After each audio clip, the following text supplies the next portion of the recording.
Hello there, and welcome to our webinar, How to Finally Get Relevant Results with SharePoint Search. So if you're listening right now, you know that SharePoint is a terrific document collaboration and storage tool that provides support for individual apps, search, people, and socialization that's particularly popular with large organizations because of its integration with Microsoft Office. Sometimes marketing can be a bit optimistic, though. So while SharePoint is branded as a one-stop collaboration tool, it does require extensive customization to have it integrate with data that's not stored in SharePoint.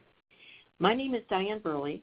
I'm the VP of Content for Lucidworks, and today's webinar will be a conversation between two SharePoint experts, Tomasz Sobczak with Findwise and my Lucidworks colleague, John Lenker. We're going to discuss why people sometimes unfairly get frustrated with SharePoint and how Lucidworks Fusion can help SharePoint do all that it's advertised to do.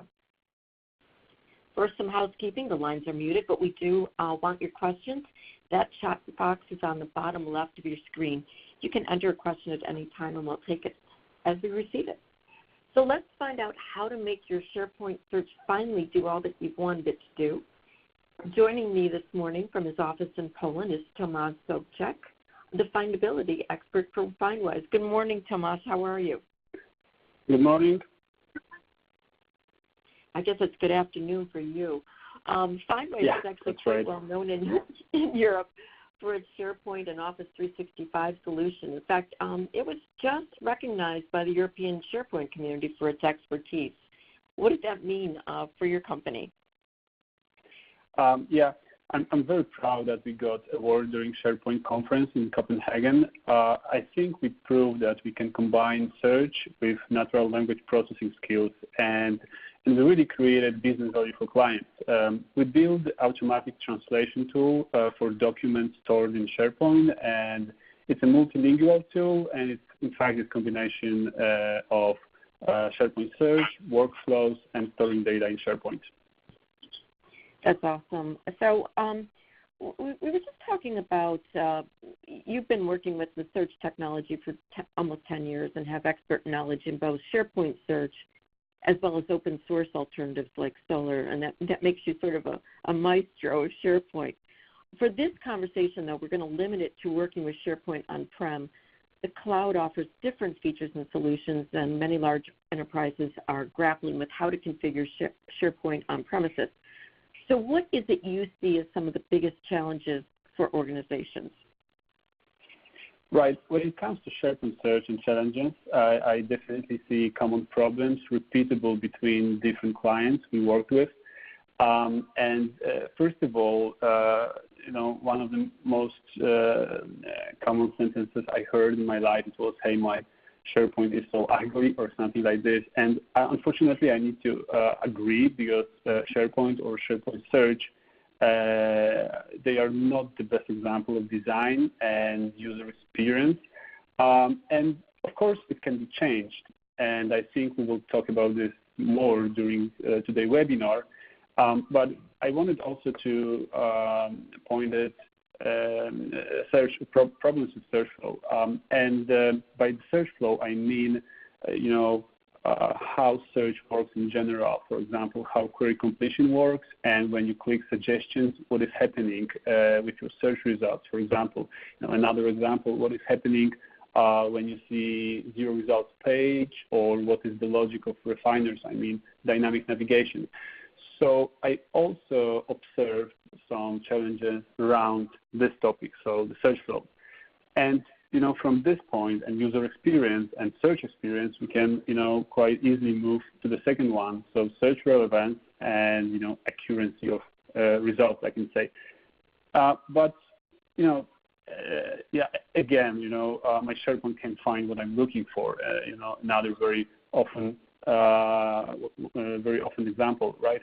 What I can hear when I talk with clients. But here I would be more careful because from my perspective, and Findwise is a consulting company working with different technologies, right? And I think search is not only a technical problem. It's a mix of information architecture, quality, business domain knowledge, and of course, in the end, capabilities of search engines, right?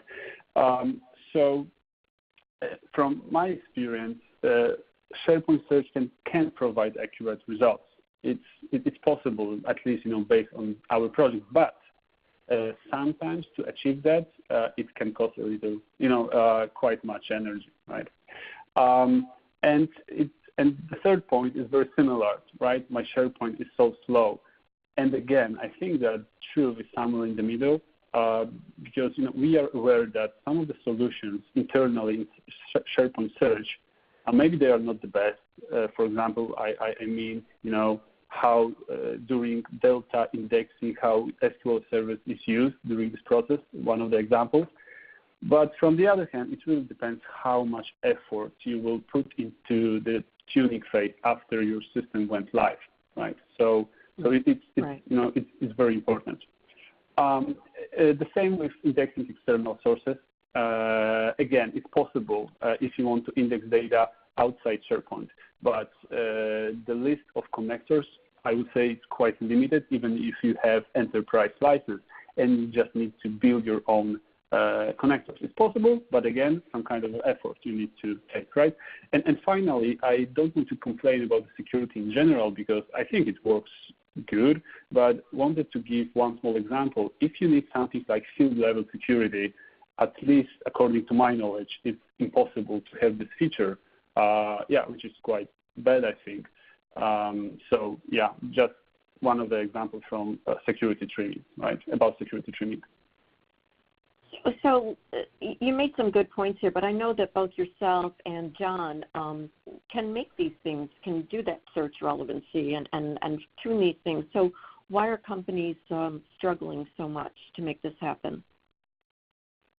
Yeah, there are different reasons, and I wouldn't blame only technology. And as a first point, I would say that I've seen this so many times, and it's a huge mistake to keep default settings when you are live with your system, with your SharePoint installation. And it's a huge mistake because as a consultant, I know that there is nothing like common settings for different environments, right? And every environment is different.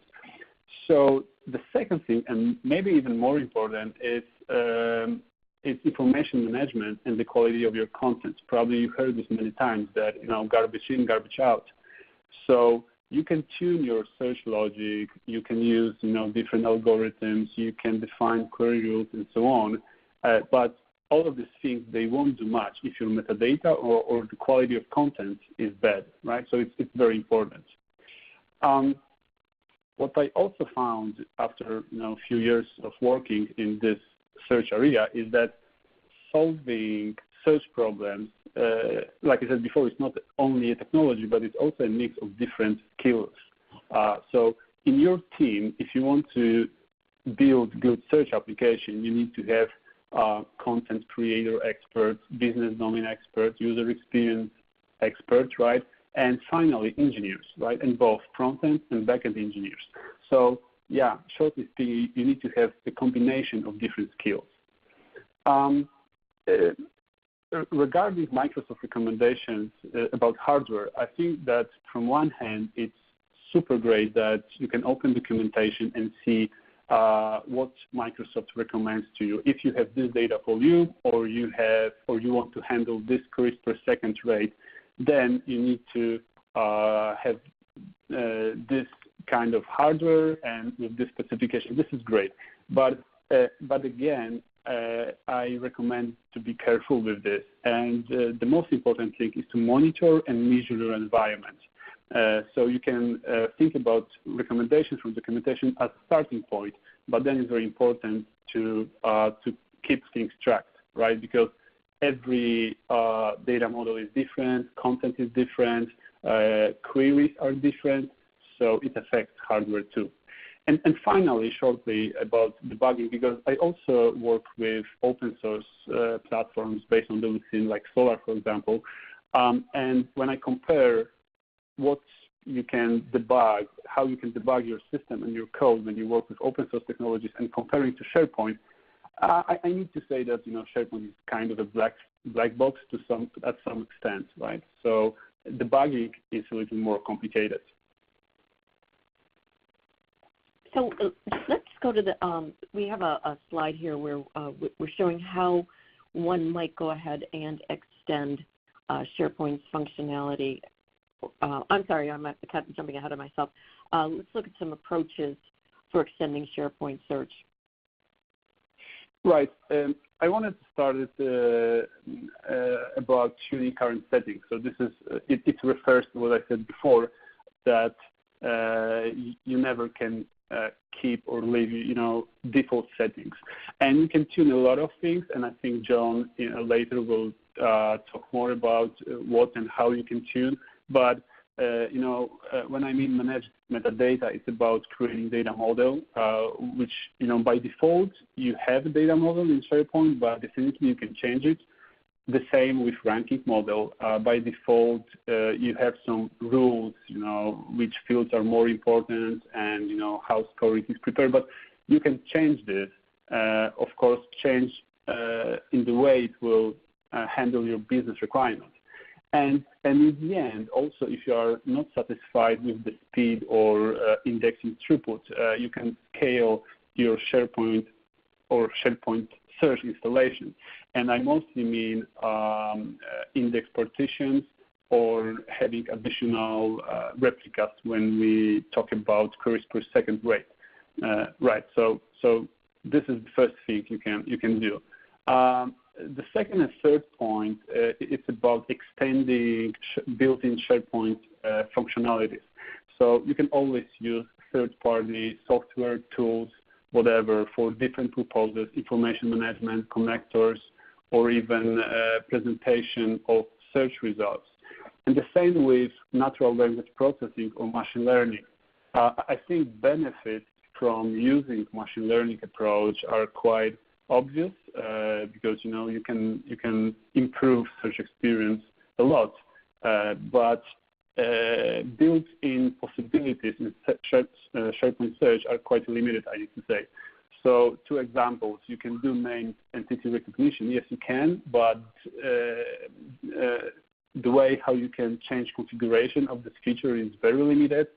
And another example, if you would like to promote search results by the clicks, so by the historical data from SharePoint, again, you can do this, but it's quite complex, and probably you would need to hire .NET developer who would code custom solution for this.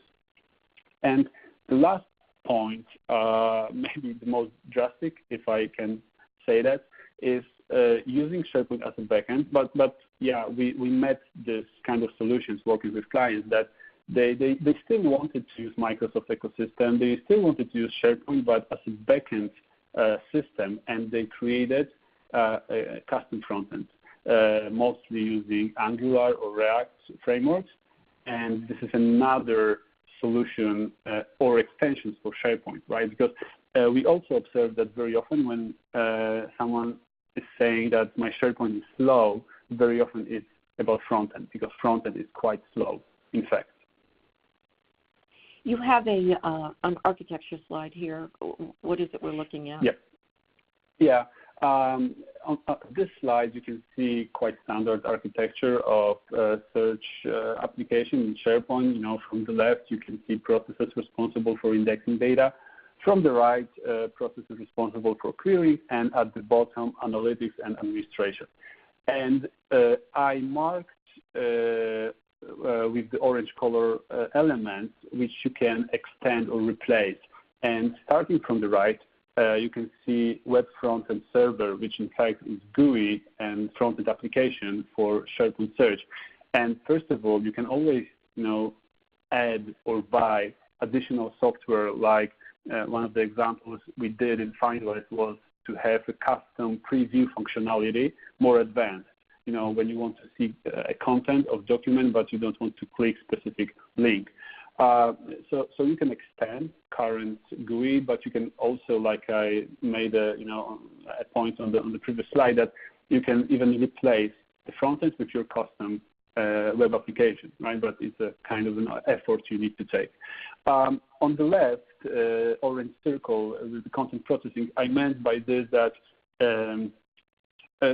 first of all, you can always create all the connectors, And regarding processing, thanks to the SharePoint API, which is you can always call external REST API and send your documents to any other platform, any other system, which will do magic around normalization or preparing data model, and then you can have your documents back into the SharePoint.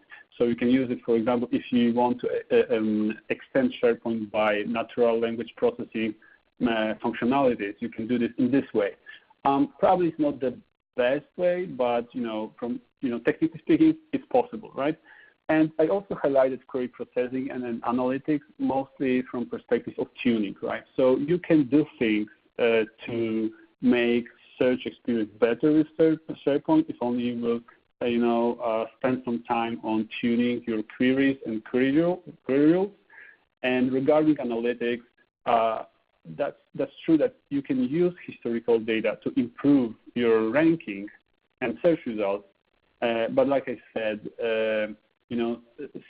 out of the box, you don't have much from SharePoint, right? You need to code a lot, I would say. Awesome.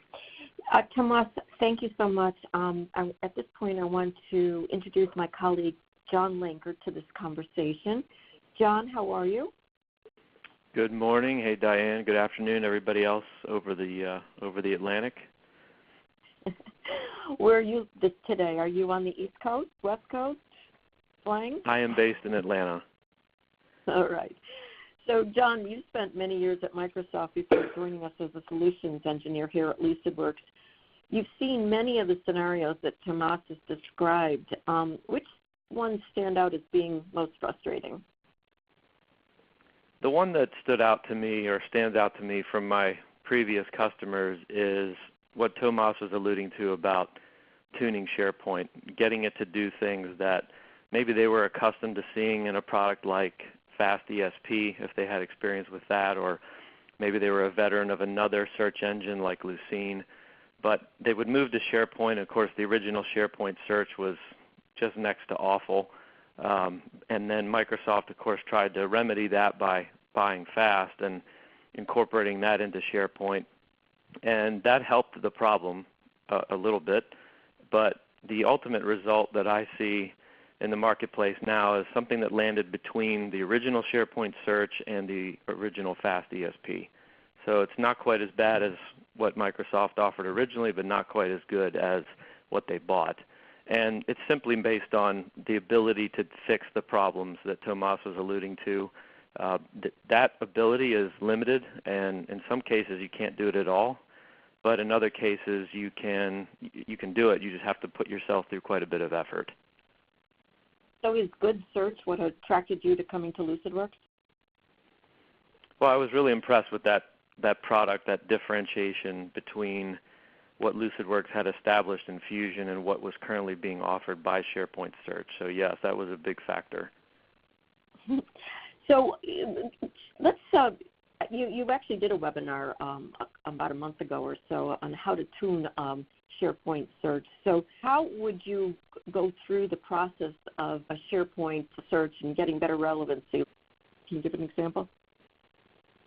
Sure. There are 6 main things that I covered in that webinar. One of them is optional if you happen to have non-office content that you're trying to bring in. So really 5 with an optional 6, but just it's worth noting that all of these things can be accomplished in an ideal sense or an optimal sense by creating a custom rank profile. And we'll talk about that a little bit more in a minute, but it is fairly complicated and tedious to do, but it is something that is possible to you. You just have to be willing to put the work in.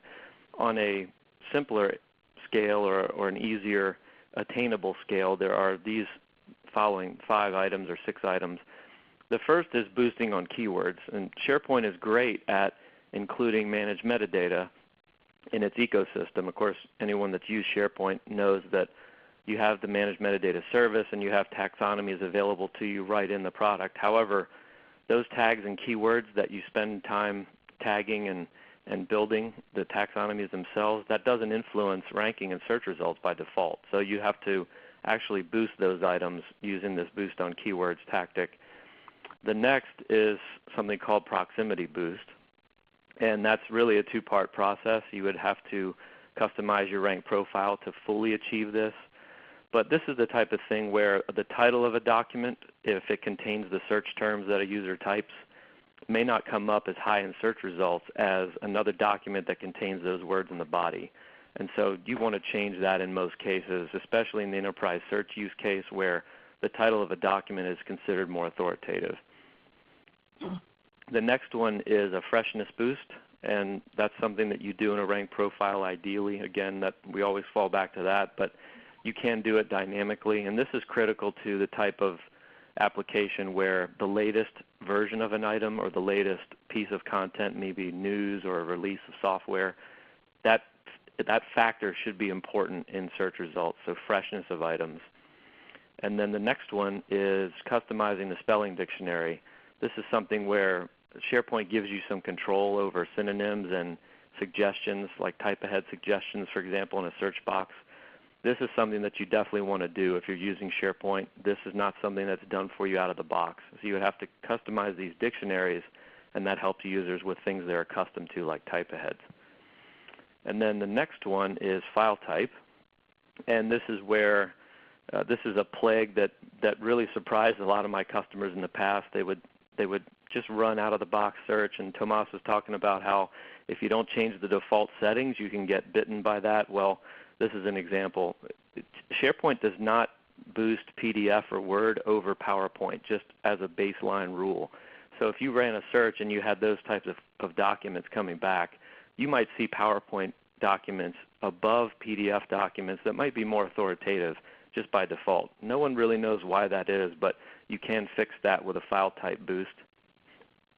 And then, I'm sorry, excuse me, I went out of order on the dictionary and the file type. Sorry about that. The next one should be synonyms.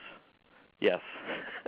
Okay, so this is an important one, especially in enterprise search. You have two words that are synonymous.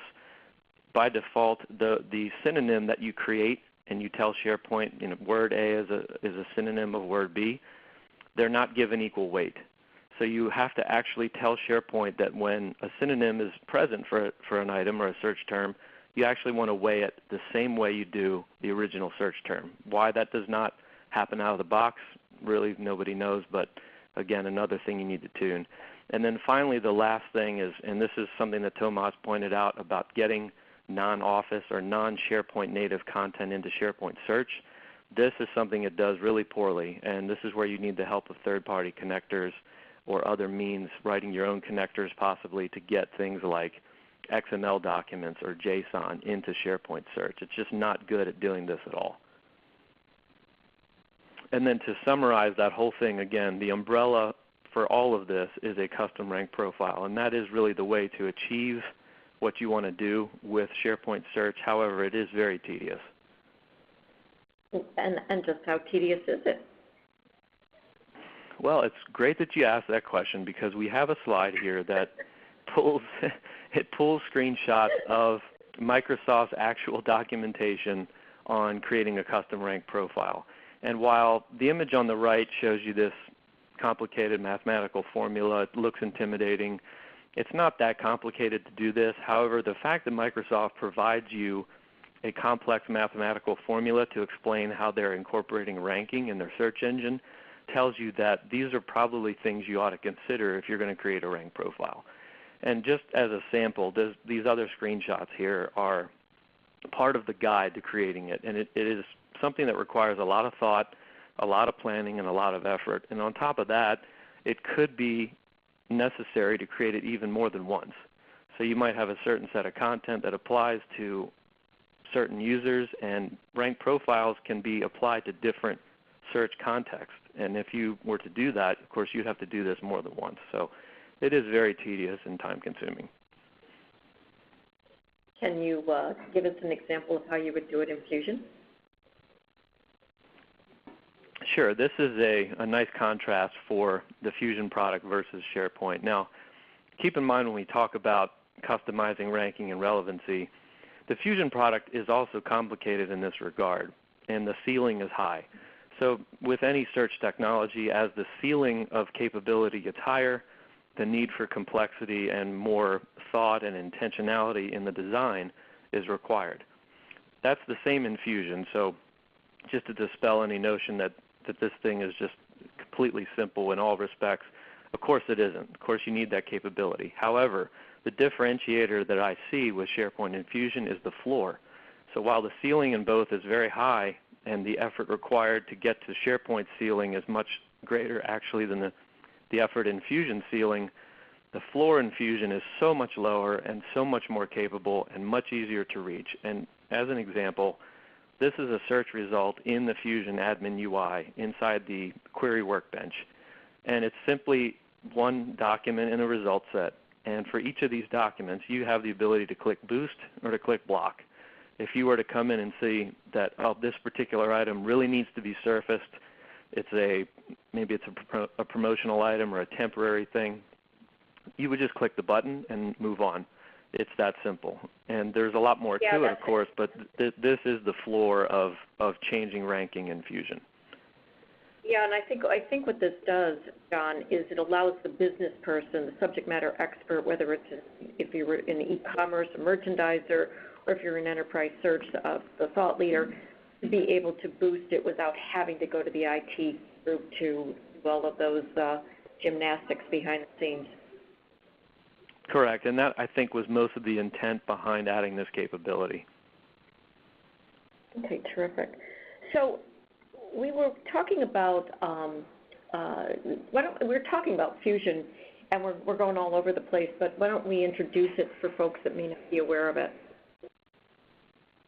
Sure. This is the general architecture of the product, and on the left side of the slide is something that is general to any search technology. You really are concerned about the data that's coming into the search engine, and those fall into three main types. And talking about data is the topic for an entirely different discussion, and we could go quite in depth into that. But whether you're using SharePoint, Fusion, anything else, that data on the left side is going to be pretty much the same. The Fusion component in the center is the architecture for the product itself. The server product in the very center of the center there is underneath Apache Solr and Apache Spark. Those are the two open source technologies that it leverages.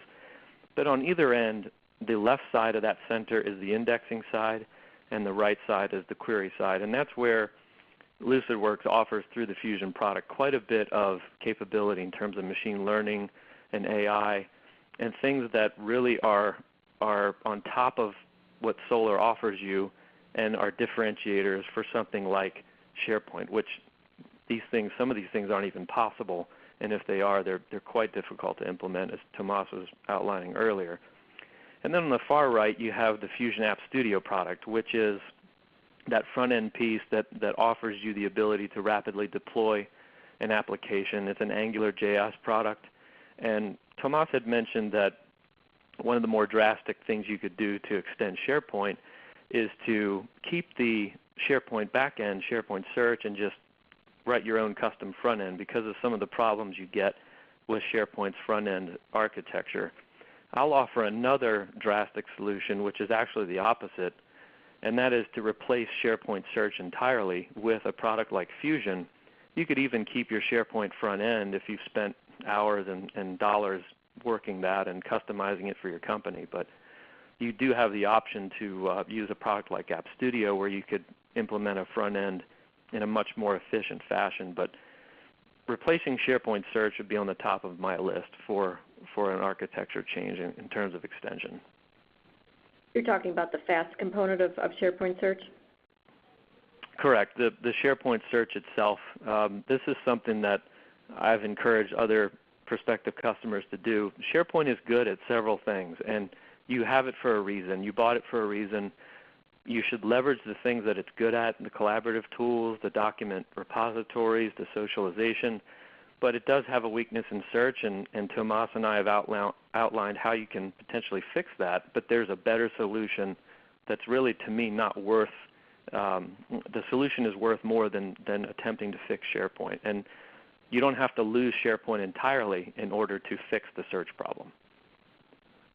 John, we actually have a question that came in, and I think it's appropriate to take it now. Do you think user context-based search is possible, such as based on the user profile properties like location, and boost results based on that, like canteen plan. I'm not sure what that means, but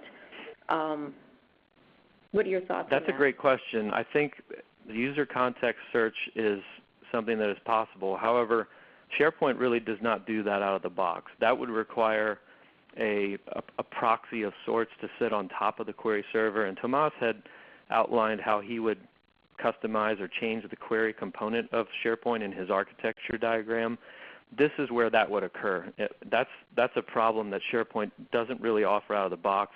The idea of contextualized search for a user like their location. And speaking of location, one of the items in our list here of contrast is geographic search or geo search in SharePoint. It's something you can do, but it requires you to collaborate with Bing Maps. You only have one option, at least at this time, and it does require some more front-end work, whereas with a product like Fusion, geo search is included out of the box. So that's a great question. Yes, you can do it. It's just more customization, more additional things you would have to plan, whereas a product like Fusion, much more of that is handled for you out of the box. Why don't you go through the rest of these points too that you and Tomasz have made, and then how Fusion might be able to help?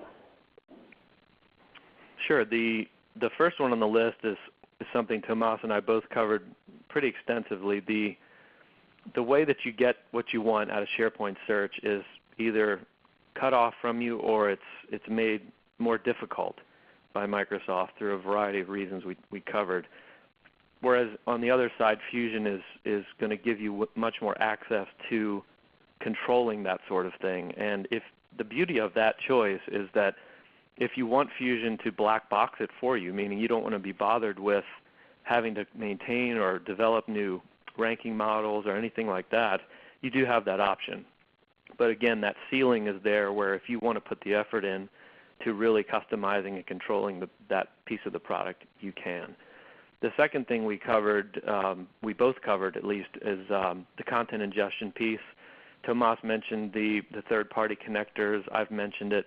Fusion is a product that really doesn't care where the data comes from. We've got more than 60 connectors in that system to other systems.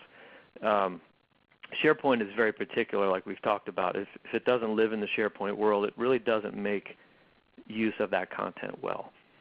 The third item in the list here with natural language processing, of course, that's something Tomasz mentioned about being separate or requiring intervention, custom modeling.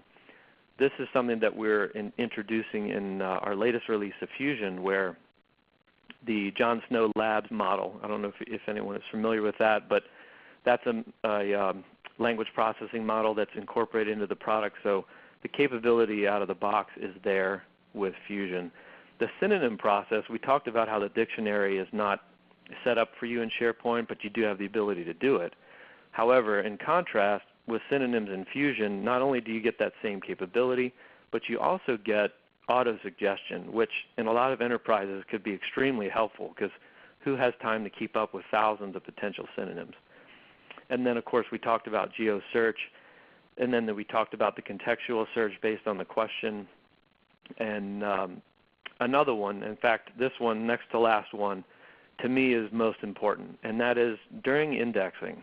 This is where you can really capture the value of a search engine, is based on what you give it. If you give it a lot of good things, you're going to get quite a lot of good things coming out. Tomasz mentioned the garbage in, garbage out mantra that we all know. Nowhere is this more true than in ingestion into a search engine. And with SharePoint, you're limited to only one endpoint of content enrichment when you process items. In a product like Fusion, we have the ability to have almost an infinite number of pipeline stages during indexing, multiple endpoints to enrich that content. And then finally, the security. With SharePoint, it's a Microsoft product.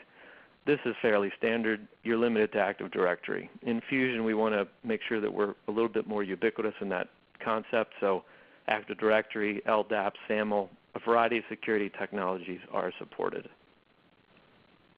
We have other questions coming in, and so this is a good time to remind everyone that if you do want to ask a question, please feel free to use the chat window on the lower left.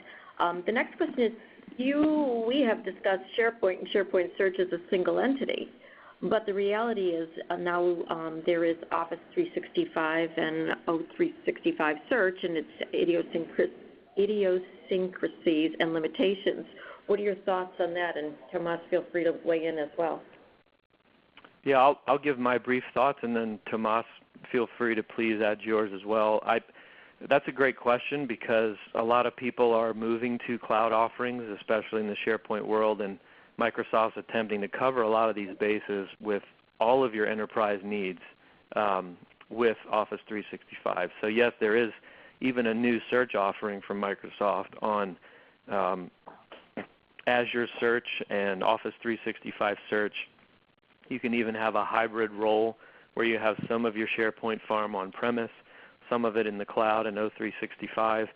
And these are things that are definite considerations for any enterprise.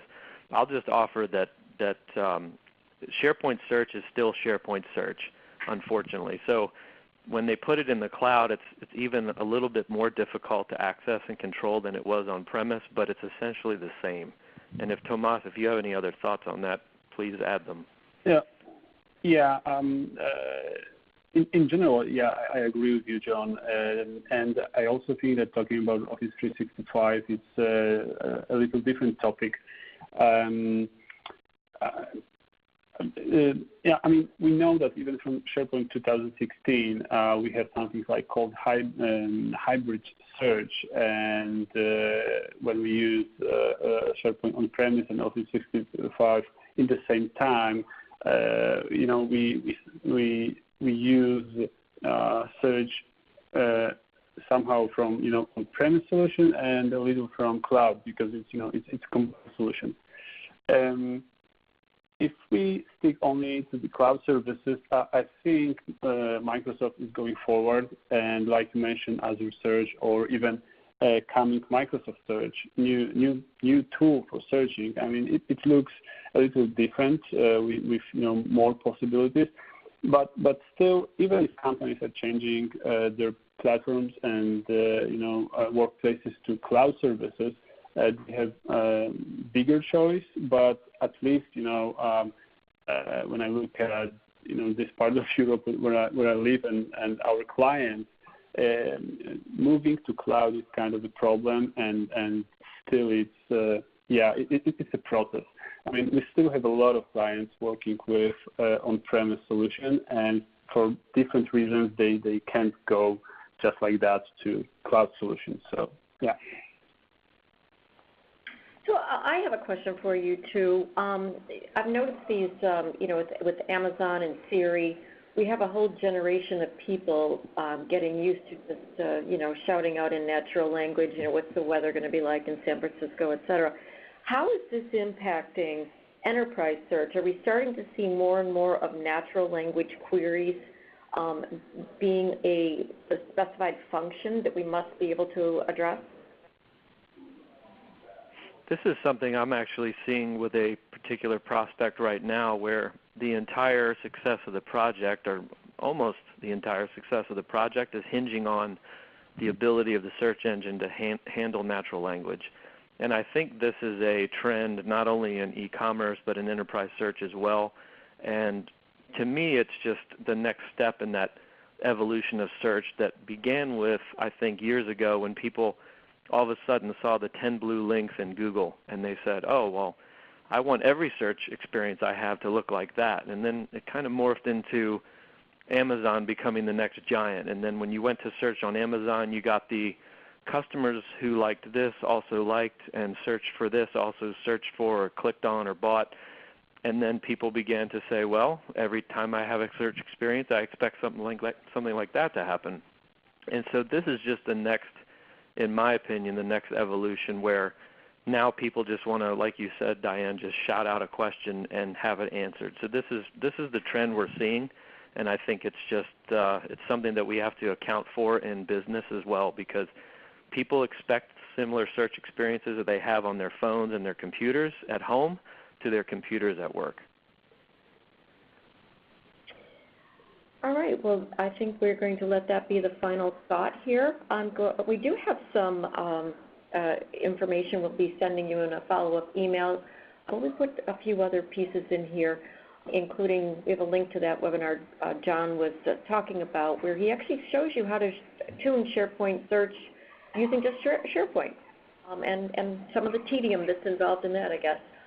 I also have included our email in case you were too shy to jump on with a question today, but you can come up with some after the fact. So, John, thank you so much for joining us. As always, Tomasz Sobczak with Findwise, thank you as well, and thanks everyone for listening. Bye now. Thank you very much. Bye. Thank you.